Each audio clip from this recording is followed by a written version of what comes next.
Okay, so let's again think of our green gas.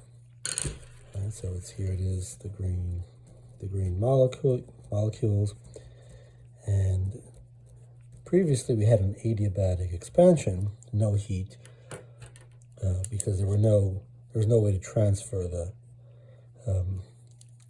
heat. There's no way to transfer energy via heat, but now we'll put, because there was a vacuum outside, now we'll put some red molecules out here.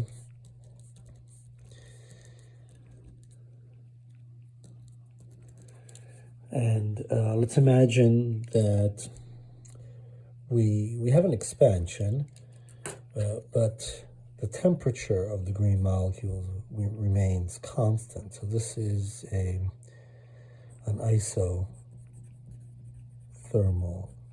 expansion. And in this case,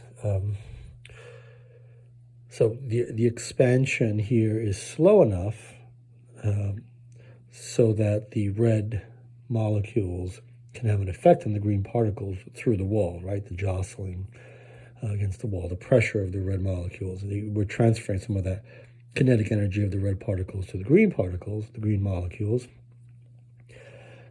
so that we can keep the temperature of the green molecules constant.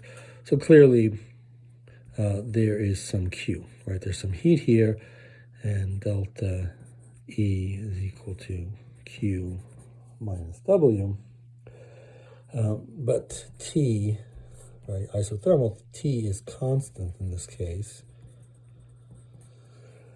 So it must be true that delta E, which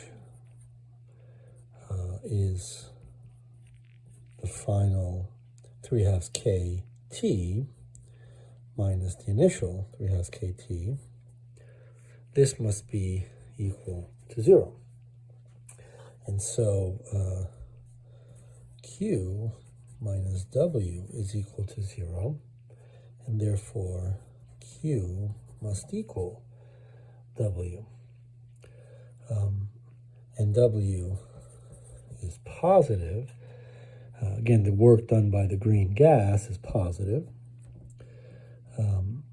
The work done on the green gas is negative. The work done on the environment is positive in the expansion.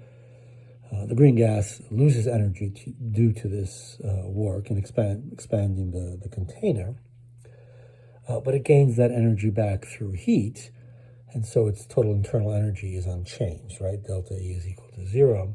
And from this perspective of the PV curve, this is the same kind of thing. So V is increasing because it's an expansion. P decreases, but such that P times V is equal to constant because the temperature is not changing, right? And so we have, of course, that this quantity, as we said here, must be positive, and the Q is equal to the W.